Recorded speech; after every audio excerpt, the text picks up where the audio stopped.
السلام عليكم ورحمة الله وبركاته.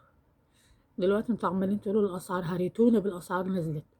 بورسعيد عملت إضراب إن هي ما تشتريش سمك، والأسعار عمالة تنزل هناك. فين هنا؟ هنا محدش بيلاقي الأسعار ديت ليه؟ مفيش حاجة هنا في مصر نزلت خالص، كل حاجة عالية. مصر الجديدة كل حاجة اليوم بتغلى. جسر السويس، كوبري القبة، حمامات القبة، منشية البكري، كل المناطق دي كلها غالية جدا. وكل يوم الحاجة بتغلى عن اليوم اللي قبليه. الواحد ينزل النهاردة تاني يوم، بعدين انتوا قلتوا بعتولنا على الرقم كذا، هنبعت لمين ولا لمين؟ بعدين محدش اصلا بيرد على حد ولا بيعبر حد. هنبعت لمين؟ ما تنزلوش ليه ناس من عندكم؟ ما تنزلوا ناس مدنيين تشوف الحاجات دي. نزلوا ناس تراقب الاسواق، تراقب الناس. فين الحاجات اللي انتوا بتقولوا لنا عليها؟ انتوا بتقعدوا تعشمونا بس ان ده هينزل وده هينزل وده هينزل، مفيش اي حاجة بتنزل.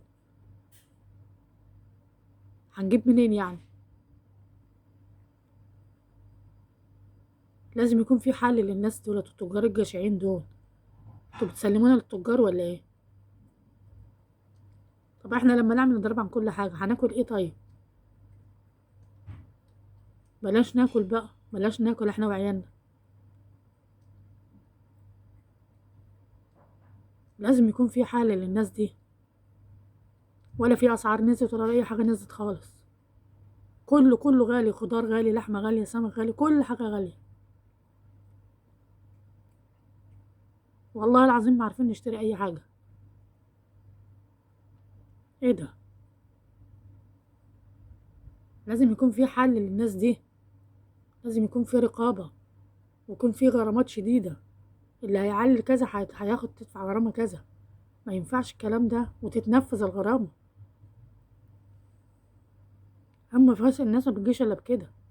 لكن كده هننزلوا الاسعار. طيب حاضر، ولا حد ينزلها، ولو نزلها ساعة مش هينزلها التانية. فين المسؤولين؟